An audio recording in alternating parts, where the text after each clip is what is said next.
बाजार बोलता है। इसमें एफआईएस के डेटा से शुरुआत करेंगे। एफआईएस का डेटा एक बार देख लेते हैं कि एफआईएस ने क्या कल करके गए हैं।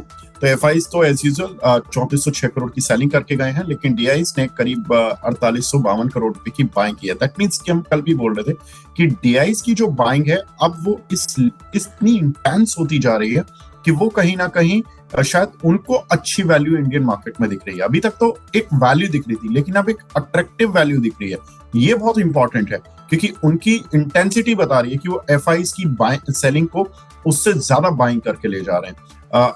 ये एक अच्छी चीज। साथ ही एक बार ग्लोबल इंडिसेस पर भी नजर डाल लेते हैं, क्योंकि हमने बहुत सारी ग्लोबल खबरें देखी, उनका विस्तार से बात करेंगे। अमित सर हमारे साथ हैं ही। डाउ कल गिरकर बंद हुआ और कल हम यही बात एग्जैक्टली कर भी रहे थे कि हो सकता है कि हमें आने वाले दिनों में अमेरिकन मार्केट गिरता हुआ दिखाई दे, लेकिन वर्ल्ड मार्केट चलते हुए दिखाई दे। बिल्कुल आपकी स्क्रीन वही है आज। शंघाई तेज है, टैरिफ लग गया तेज है। हैंगसेंग टैरिफ लग गया तेज है।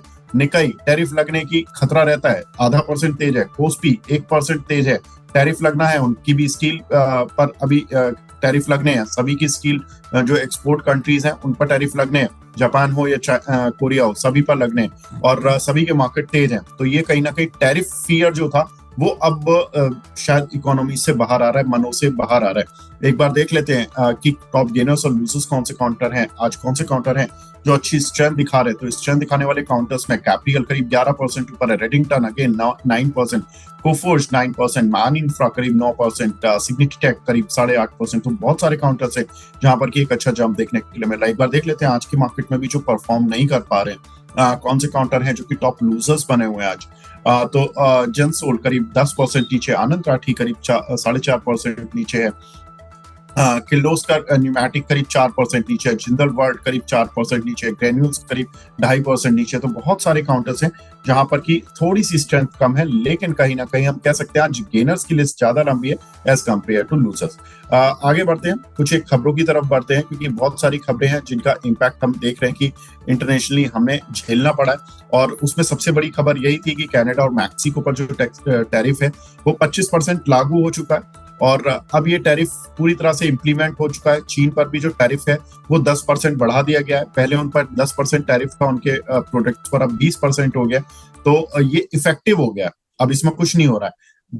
दूसरा इंपॉर्टेंट फैक्टर है कि स्टील और एल्यूमिनियम पर अभी टैरिफ जो घोषणा कर चुके हैं डोनाल्ड ट्रंप, वो 12 मार्च से लगने वाला है, वो 25% टैरिफ है। साथ ही European Union, auto, chip, pharma, इन सभी पर जो 25% टैरिफ की बात उन्होंने की है वो 2 अप्रैल से लागू हो जाएगा। और एग्री प्रोडक्ट्स पर भी जो रेसिप्रोकल टैरिफ उन्होंने डोनाल्ड ट्रंप ने बोला है वो भी 2 अप्रैल से लागू हो जाएगा।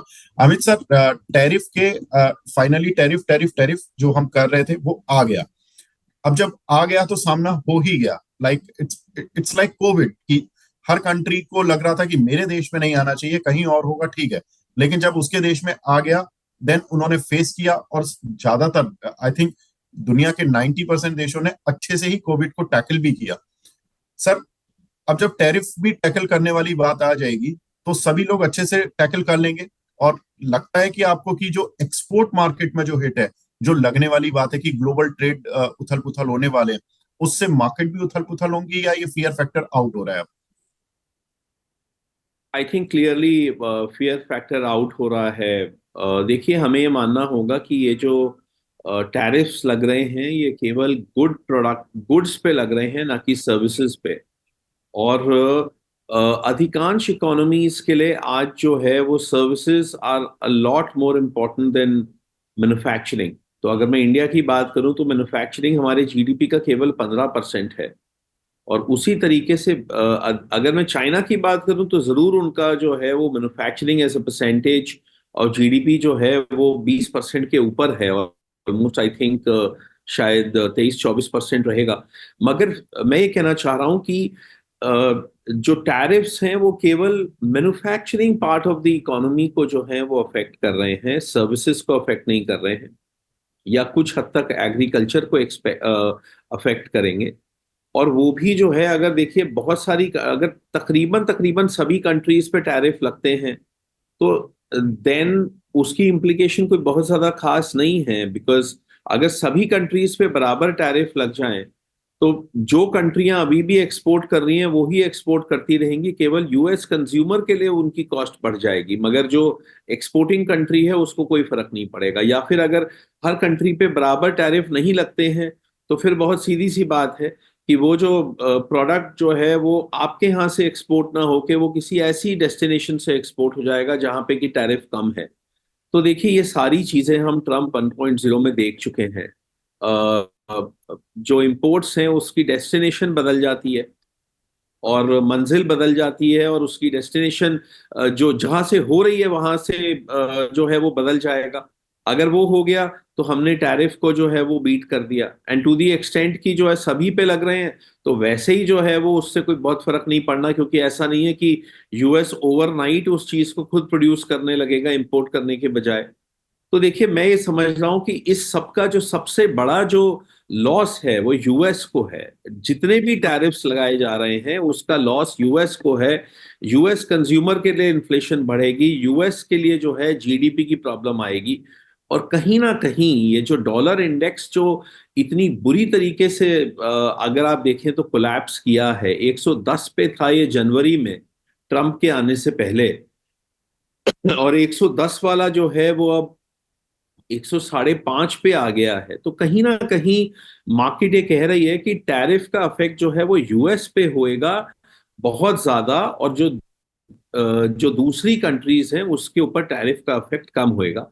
और यही चीज जो है मार्केट्स में मुझे लगता है कि प्ले आउट होएगी। तो बाकी कंट्रीज के जो स्टॉक्स हैं वो ज्यादा अच्छा करेंगे यूएस के। I think US economy is in trouble, and US में जो है ग्रोथ अब कम होने वाली है। बट जहां तक रेस्ट ऑफ द वर्ल्ड है मुझे उतनी दिक्कत नहीं नजर आ रही है। मुझे यूरोप अच्छा लग रहा है, मुझे इंडिया बहुत अच्छा लग रहा है।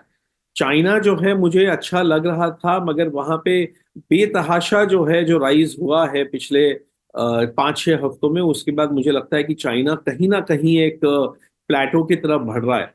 और मुझे लगता है कि आने वाले 2 महीनों में जो नंबर 1 मार्केट जो बन के एमर्ज हो सकती है वो इंडिया है, क्योंकि India has been at the bottom of the table for now almost 5 months.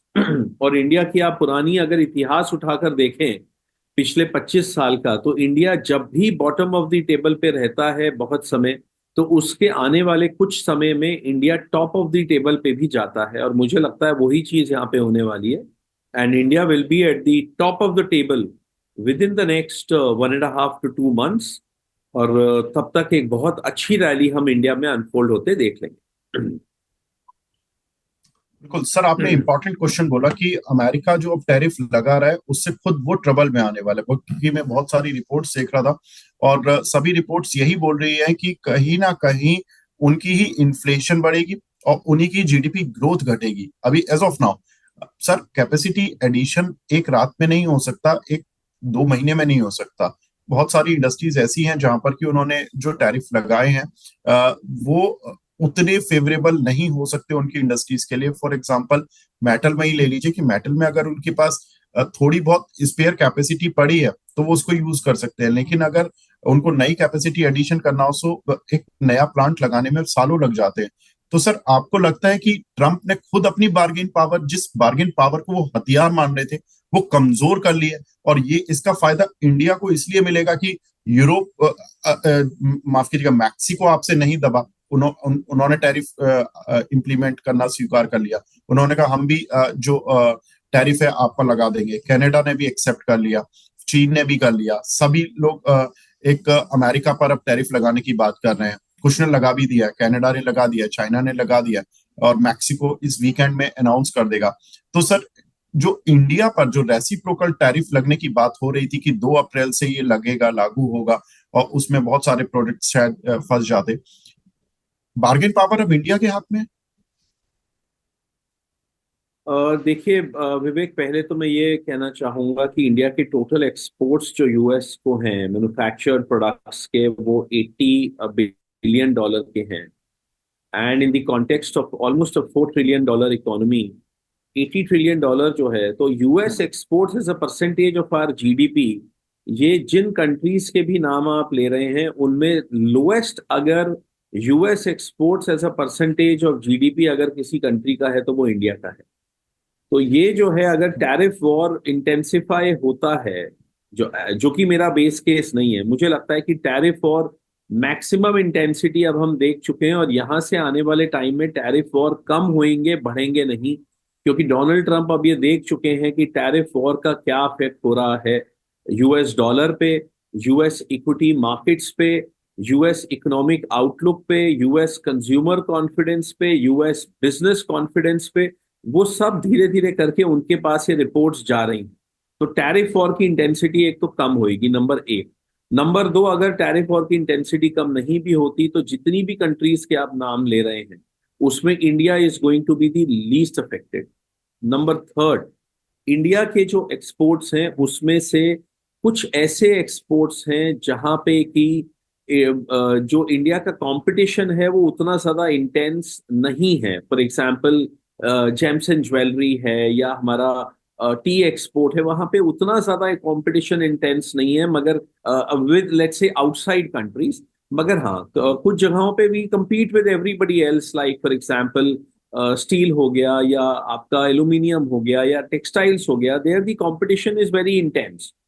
तो एक तो ये पूरा कॉन्टेक्स्ट है, और उसके अलावा मुझे लगता है कि इंडिया चूंकि एक बहुत बड़ा जो है वो रोल नहीं प्ले कर रहा है यूएस में इंपोर्ट्स में, और टोटल यूएस के जो इंपोर्ट्स हैं वो more than $3 trillion per annum हैं, और उसमें से इंडिया से जो आते हैं इंपोर्ट्स वो केवल $80 बिलियन है। तो India is not his target. India जो है वो उनके टोटल मैन्युफैक्चर्ड इंपोर्ट्स का जो है वो लेस देन 3% है। तो यहाँ पर लड़ाई जो है वो इंडिया को लेकर नहीं है। और मैं कहीं ना कहीं समझता हूँ कि इंडिया के ऊपर उतना ज्यादा हार्श जो है वो टैरिफ नहीं होंगे। और वैसे भी देखिए, रेसिप्रोकल टैरिफ लगने में अभी जो है ऑलमोस्ट 4 हफ्ते बचे हुए हैं। मुझे लगता है कि ये अभी तक के टैरिफ वॉर्स का जो अफेक्ट आया है वो डोनाल्ड ट्रंप के सामने है। तो मुझे लगता है जैसे जैसे इंटेंसिटी कम होएगी तो रेसिप्रोकल टैरिफ्स में जो हैं वो थोड़े से नरमी बरतेंगे, और उसका फायदा भी इंडिया को होएगा। सो आई थिंक प्लस इंडिया बहुत प्रोएक्टिवली काम कर रहा है। प्राइम मिनिस्टर मोदी वहां जाके आ चुके हैं, और पीयूष गोयल जी जो हैं हमारे मिनिस्टर, वो अभी वहां पे यूएस ही गए हुए हैं। सो आई थिंक सारी चीजें मिला के आप मान के चलिए Vivek, that for the Indian economy and for the Indian markets this is not an issue.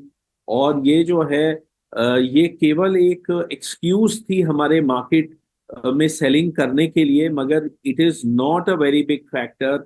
और चाहे टैरिफ वॉर्स का कुछ भी हो, India will move on without any problem. And मुझे कहीं पे भी कोई भी दिक्कत नहीं नजर आ रही है विवेक। जी, cool। तो ये सबने इम्पोर्टेंट बात बोली है, और मैं कुछ डेटा पॉइंट्स भी बताता जाता हूँ। चाइना ने अमेरिका के चिकन, गेहूं, मक्का, कॉटन जो वो इंपोर्ट कर रहे थे उस पर 15% टैरिफ लगाने की घोषणा कर दी है। और डेयरी प्रोडक्ट्स और फ्रूट्स पर 10% टैरिफ लगाया जाएगा। तो कहीं ना कहीं अब रिटेलिएशन आ रहा है, और टैरिफ लग रहे हैं। रिटेलिएशन में टैरिफ लगाए जा रहे हैं। मैक्सिको वीकेंड में अनाउंस कर देगा कि वो कितने टैरिफ लगाने जा रहे हैं अमेरिका पर। सर, ये जो अब अमेरिकन प्रोडक्ट्स पर जो टैरिफ लगेगा, और जो हम इंपोर्ट करते हैं, हालांकि हमारा नंबर 1 ट्रेडिंग पार्टनर है यूएस, और उसमें भी अगर देखें तो हमारा जो ट्रेड डेफिसिट है, यानी कि हम एक्सपोर्ट जितना करते हैं और इंपोर्ट जितना करते हैं, उसमें हमारा एक्सपोर्ट जीत जाता है, इंपोर्ट थोड़ा कम रहता है। तो वो डिफरेंस जो है एक्सपोर्ट माइनस इंपोर्ट का, वो करीब 35 से $40 बिलियन के करीब का है। अब अगर अमेरिका पर के प्रोडक्ट्स पर भी टैरिफ उनको झेलना पड़ेगा, और दुनिया भर में झेलना पड़ेगा, ये उन्होंने और उल्टा पंगा ले लिया। अब अगर वो पंगा उनको झेलना पड़ेगा, तो सर ये कितना अच्छा मौका है उन कंट्रीज के लिए जिनके अमेरिका से अब यहां से रिश्ते ठीक रहते हैं, और उनके लिए ये प्रोडक्ट सस्ते हो जाएंगे, या ये उनके लिए और अपॉर्चुनिटी होगी अपनी बार्गेन बढ़ाने के लिए कि ठीक है भाई, हम आपसे खरीद रहे माल, आप हमें इस प्राइस पर दीजिए, हमें दुनिया में इससे अच्छा माल और इतनी अच्छी प्राइस पर मिल रहा है। डू यू थिंक कि इंडिया के लिए इंपोर्ट साइड पर भी अपॉर्चुनिटी है? विवेक, हो सकती है, मगर मैं उसको बहुत ज्यादा जो है मैं उसको इम्पोर्टेंस नहीं दूंगा, क्योंकि इंडिया बहुत छोटा प्लेयर है यूएस के इंपोर्ट्स एब्जॉर्ब करने के लिए।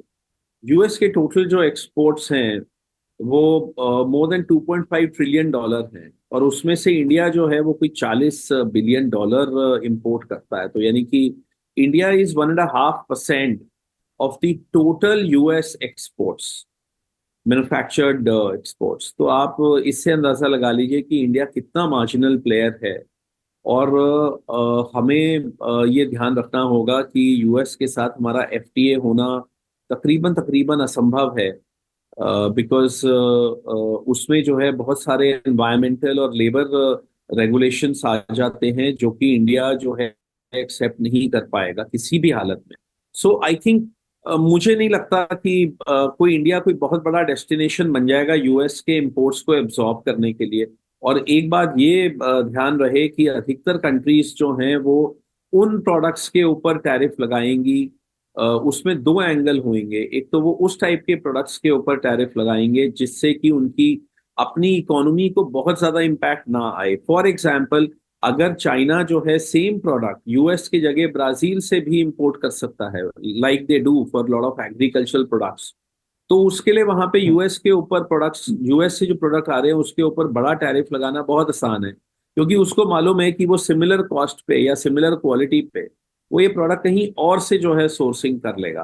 तो एक तो ये बहुत बड़ा कंसिडरेशन होता है किस प्रोडक्ट पे आपको टैरिफ लगाना है और कितना लगाना है। और दूसरा कंसिडरेशन होता है कि कंट्रीज जो हैं वो उन प्रोडक्ट्स पे लगाने की कोशिश करेंगी जो कि डोनाल्ड ट्रंप की जो अपनी जो कॉन्स्टिट्युएंसी है, जो रिपब्लिकन स्ट्रॉन्ग होल्ड्स हैं, जो डोनाल्ड ट्रंप के स्ट्रॉन्ग होल्ड्स हैं, वहां से जिन चीजों का उत्पाद होता है वो वहां पे जो है टैरिफ लगाने की कोशिश करेंगे, जिससे कि डोनाल्ड ट्रंप की अपनी कॉन्स्टिट्युएंसी वीक पड़ जाए, और जिन लोगों ने डोनाल्ड ट्रंप के लिए वोट दी है वो जाके डोनाल्ड ट्रंप को पिटिशन करें कि ये जो है आपके टैरिफ वॉर्स के वजह से हम जो है बहुत संकट में आ गए हैं, हमारी जीविका जो है वो संकट में आ गई है, और आप ये टैरिफ्स हटाइए, वरना हमारे लिए जो है वो गुजर बसर करना जो है वो बहुत मुश्किल होता चला जाएगा। तो ये देखते हुए आई थिंक हमें इन सब चीजों को जो है वो ध्यान में लेते हुए हमें आगे बढ़ना है। मुझे नहीं लगता इंडिया बहुत बड़ा प्लेयर होगा या इंडिया बहुत ज्यादा यूएस के प्रोडक्ट्स एब्जॉर्ब कर सकता है या करना चाहेगा। मगर हाँ, इंडिया जो है यूएस से क्रूड ऑयल, यूएस से सीएनजी और यूएस के कुछ डिफेंस सिस्टम्स एंड वेपन्स, ये लो हैंगिंग फ्रूट है इंडिया के लिए, जहां पे कि इंडिया बड़े आराम से जो है वहां से अपने एक्स्ट्रा जो है वो इंपोर्ट्स कर सकता है, और यही इंडिया करेगा। इंडिया नई कैटेगरीज जो है खोलने में थोड़ा सा जो है वो परहेज करेगा, और टेस्ला के लिए इंडिया ने जो है वो ग्रीन सिग्नल दे ही दिया है। सो आई थिंक ये सब इंडिया कर रहा है, and India is playing it very very smartly, and I would say India is going to be very very less impacted. But except apart from your CNG, your crude oil, your defense systems, weapons and cars, बाकी products जो है वो India नहीं ज्यादा खोलेगा, because उसमें जो है और बहुत सारे इश्यूज खुल जाते हैं। So India will remain a very marginal source of import for US products. मगर हाँ, ये बात सही है कि जहां पूरे इतने सारे वर्ल्ड के साथ टैरिफ वॉर हो रहे हैं, वहां पे डोनाल्ड ट्रंप एक ही बारी में 100 अलग अलग कंट्रियों के साथ बहुत बड़ी लड़ाई जो है छेड़ने में थोड़ा सा हिचकिचाएंगे, और मुझे लगता है कि इंडिया उनमें से एक कंट्री है।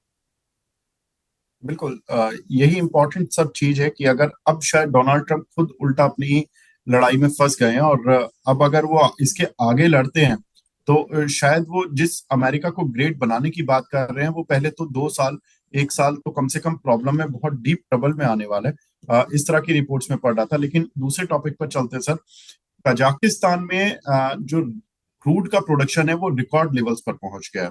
उसकी वजह से हमने कल भी ये बात की थी कि ओपेक अपना प्रोडक्शन बढ़ाने के लिए तैयार हो गया, लेकिन अभी तक ये बात नहीं निकल कर आ रही थी कि कजाकिस्तान की वजह से हो रहा है ये सारा कुछ मामला। अब डोनाल्ड ट्रंप की तरफ से भी प्रेशर है ओपेक के ऊपर कि भाई आप अपना प्रोडक्शन बढ़ाइए और प्राइजेस को कम करिए, और अमेरिका भी अपने रिजर्व को काफी कुछ खोलना चाहता है और अपने रिजर्व को बढ़ाना चाहता है। उन्होंने डोनाल्ड ट्रंप जब आए थे तो उन्होंने ये भी बोला था ड्रिल बेबी ड्रिल, यानी कि क्रूड ऑयल निकालो ज्यादा से ज्यादा। सर कैसे लग रहा है कि अगर क्रूड ऑयल नीचे आएगा और जैसा हमने देखा भी कि पिछले कुछ दिनों में अब $70 के आसपास क्रूड आ गया है। जो हायर रेंज थी 80 की, वहां से तो अब काफी दूर हो गया। 75 जो एक एवरेज रेंज थी, वहां से भी नीचे आ गया। डू यू थिंक कि ये इंडिया के फेवर की बात है? और यहाँ से इंडियन जो ऑयल मार्केटिंग कंपनीज हैं, हमने देखा भी है कि पिछले 2 दिन में HPCL, IOC वगैरह ये अच्छे चले भी हैं, इनमें अच्छी स्ट्रेंथ बनेगी?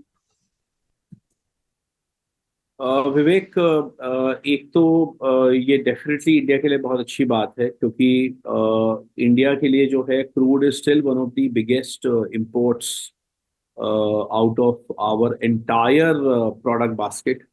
तो वहां पे अगर जो है हमें रियायती दौर पे या जो है हमें सस्ता अगर क्रूड मिलता है, तो हमारे बड़े वैल्यूबल फॉरेन एक्सचेंज रिजर्व्स जो हैं वो कम खर्च होते हैं।